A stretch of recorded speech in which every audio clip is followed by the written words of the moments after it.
I ran out of my house with only my valuables and waited for a taxi on a busy street. I looked around nervously, but I didn't know what I was running from.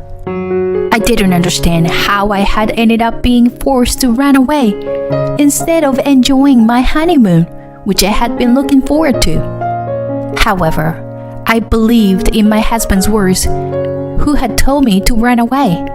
So I was trying to escape from this town. I am Marin, a 30-year-old business consultant. Although I had been feeling like a newcomer for a long time, I had become the one responsible for the branch and was spending busy days. I have a fiancé named Rob, and we are planning to get married next month. Rob is a reliable co-worker from my company. He is a perfect guy who is trusted by his superiors and subordinates, and he also does housework perfectly. I think he is a wonderful man who is beyond compare as a marriage partner, except for one thing. We visited his parents' house for a weekend, and when we opened the door, two women were relaxing and having tea in the living room. "Welcome home, Rob." "Hi, Rob. Good to see you." They ignored me completely and welcomed my husband with a sparkling smile. Here we go again. Why is Alyssa here too? Well, Alyssa is like a daughter to me, you know. Right? Right. When Rob and I get married, I'll become your daughter for real. Whoa, that sounds nice. My husband sighs heavily. I was already filled with the desire to leave immediately. Alyssa is Rob's childhood friend and neighbor. With her big bright eyes, slender figure, and a talent for being spoiled, she is the type of woman who men can't resist. For some reason, she has become fixated on Rob, especially since he told his parents that we were getting married. Alyssa sends him endless messages, constantly asking him to meet up. Her persistence made me anxious, so I asked Rob about it.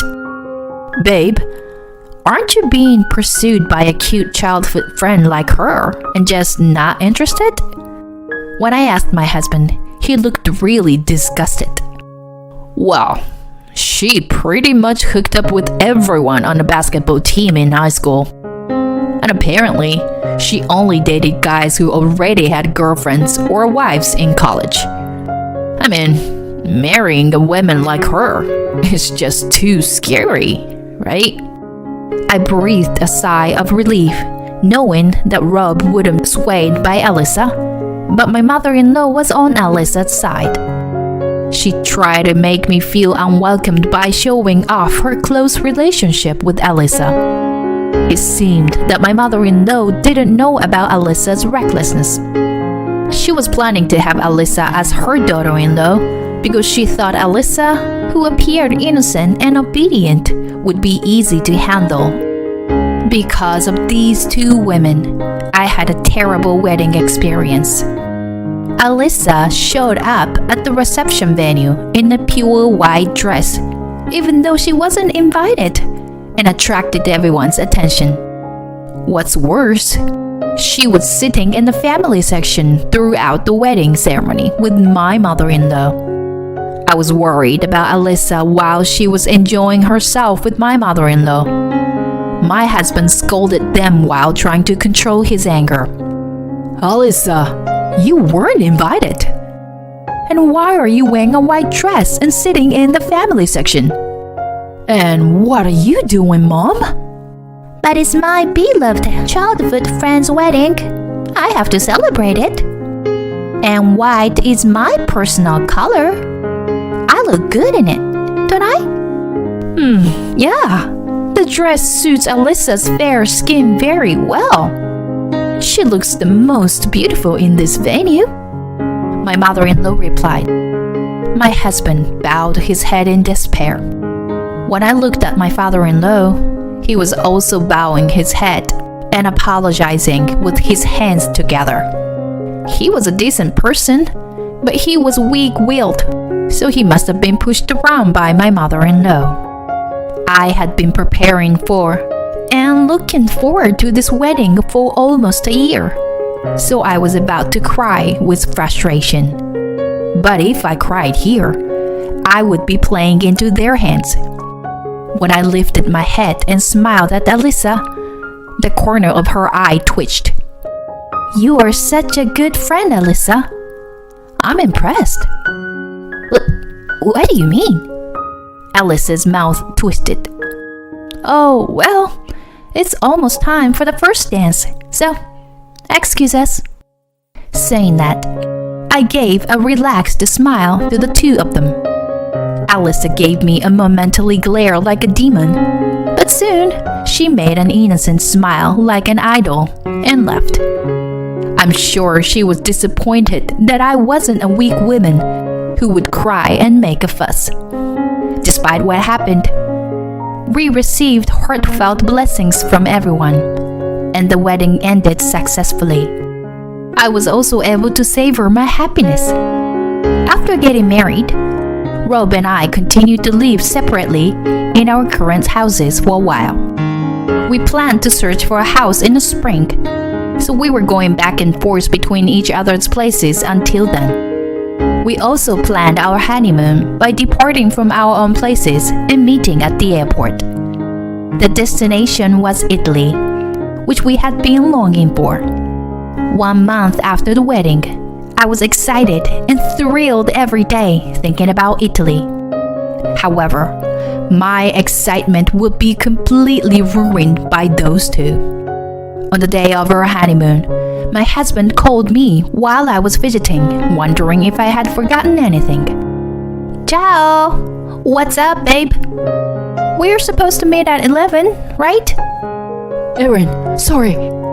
Contrarily to my carefree attitude, my husband shouted frantically on the phone. I'm sorry, but we have to cancel our honeymoon. Whatever you do not come to the meeting place. What? Listen, do not leave the apartment under any circumstances. No, wait. Leave there right now and go back to your parents' house, please. Wait. What's going on? I'm sorry.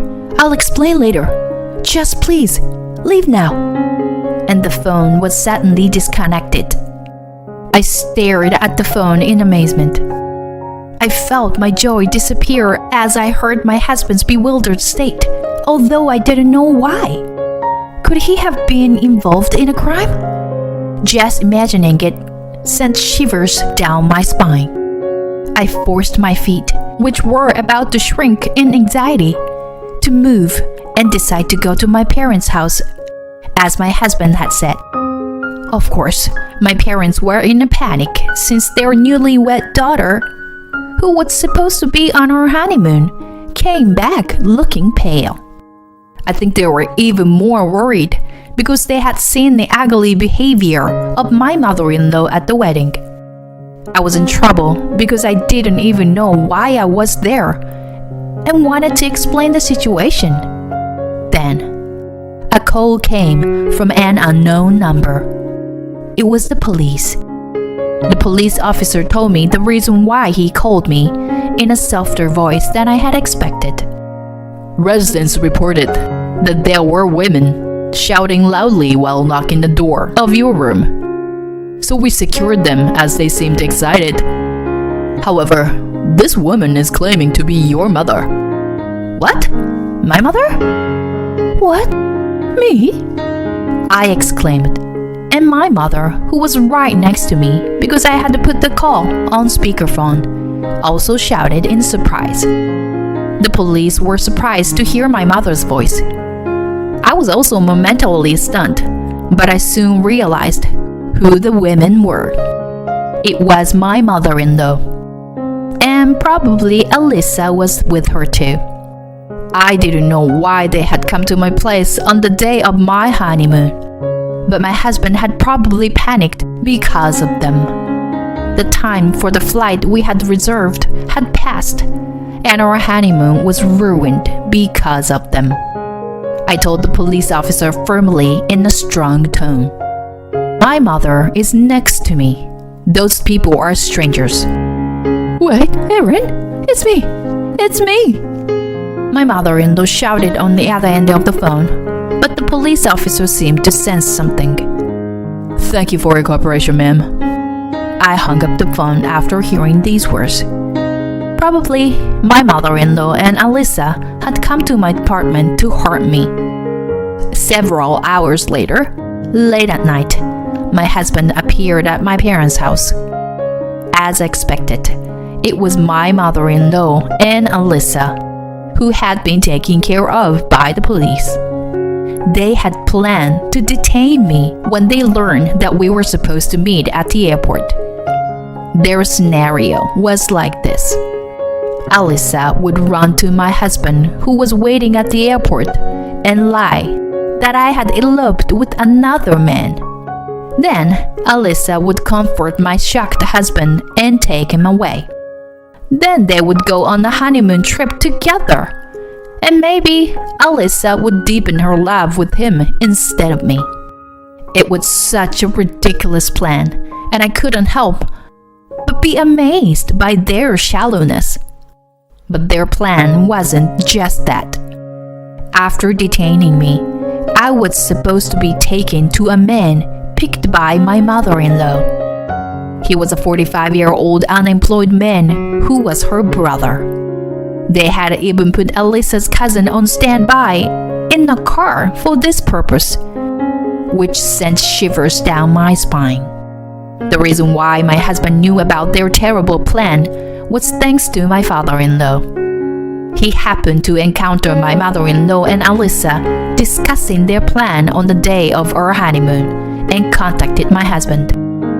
My husband and father-in-law went to the police to handle everything and finally came to my parents' house. My husband apologized for canceling our honeymoon and for his part in handling everything. He had done everything he could, but he looked exhausted after just one day. I was sad and frustrated, but I couldn't blame him. However, I would never forgive my mother-in-law and Alyssa. From that day on, I switched from the defensive to offensive. First, I demanded that they pay for the cost of repairing the apartment door that they had broken, as well as compensation to the management company for the inconvenience caused. I even demanded that they pay for the cancellation fee of the honeymoon trip, which cost almost $15,000 in total. Of course, the two of them resisted. It's not my fault. It's Rob's fault for not being honest, even though he likes me. I just want your happiness, Rob. All right, I understand. Oh, yeah? Rob, I know you have feelings for me. I mean, if you are not willing to pay, then we will have to take this to court. Huh? Court? If this goes to court, I'll have to pursue the fact that you tried to kidnap my wife too. And then the cost and the compensation will go up. When my husband mentioned the word court, my mother-in-law began to tremble and Alyssa burst into tears. Rob, will you forgive me? Right? I'm important to you, right? No, and no. I will never forgive you. Alyssa let out a small scream as my husband glared at her with cold eyes. How can you do this to me? But you love me too, don't you, Rob?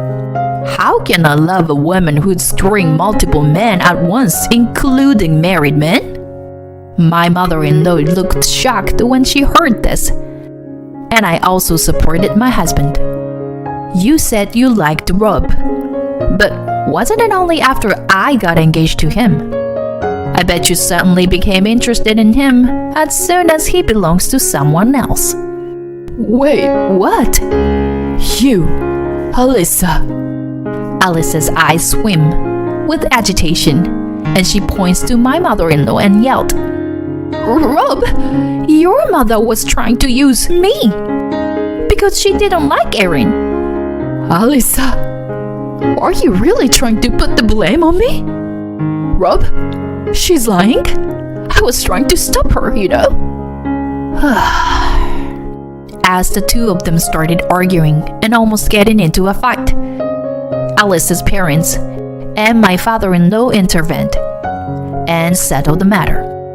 They decided to split the costs equally. Alyssa's parents, who had not noticed their daughter's outburst, apologizing profusely. We also made a written agreement that if Alyssa and her mother approached us again, there would be penalties. The plan had failed, but it was too malicious for us to forgive them. 3 years later, we were living peacefully with our son when a man visited us. He introduced himself as Alyssa's fiancé, dressed in a smart, expensive suit. When he went to Alyssa's family home to greet her parents, he happened to meet one of her classmates.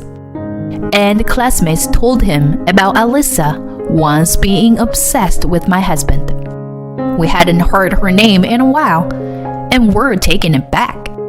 That classmate was probably someone who attended our wedding and witnessed Alyssa's misconduct. "I heard that Alyssa was planning to steal you away or something like that. I thought it was just a joke, but I noticed that Alyssa looked pale and shaken. So I did some investigation. You and Alyssa are childhood friends. You're not with her, right?" "Of course not. We've never even dated." Rob's statement put Alyssa's fiancé at ease. Rob continued, "However, there's a possibility that she's dating someone other than me." "Huh?" "The Alyssa I know seems to be going on dates with different men every day. She even showed up at our wedding in a white dress and confidently sat in the groom's family section without being invited." That's... If you are going to investigate, I think you should widen the score beyond just me." Yes. Thank you for your time. Excuse me." Then Alyssa's fiancé replied in a barely audible voice and left our home unsteadily. It seems that Alyssa's fiancé was the son of a well-known company president and financially stable. But his family was furious when they found out about Alyssa's deception. Not only had she been seeing other men while engaged to him, but there were several of them, and he had broken off the engagement and was also demanding compensation for damages. On top of being abandoned by her fiancé, she was also in debt. It's time for her to realize that a life of deceiving others is coming to an end. I don't really care about her, but it's so satisfying to see her get what she deserves. On the other hand, it seems that my mother-in-law and Alyssa engage in catfights every time they see each other, which is caused by the fact that they live nearby. I feel sorry for the neighbors who are forced to witness their ugly fights. In addition to that, my mother-in-law seems to be restless every day because she can't even meet her first grandchild, while my father-in-law happily comes over to our house with baby supplies. She watches him leave while biting her nails. Although she had sent baby clothes and toys to us a few times, I returned them without even looking inside. Amidst not being able to see her grandson or son, she must be grateful for the kind presence of her husband. As for my own family, this year, when my son turns 4 years old, we are planning to make up for our cancelled honeymoon. We are going to Italy. The unpleasant memories of the day are fading day by day, but I want to make unforgettable sparkling memories that will last a lifetime this time. Ciao! Ciao. Ciao. You're good. Alright, next is buongiorno. Buongiorno. I smile as I watch my beloved son and husband practice Italian in the living room. They are my happiness, and I will cherish them as long as I live.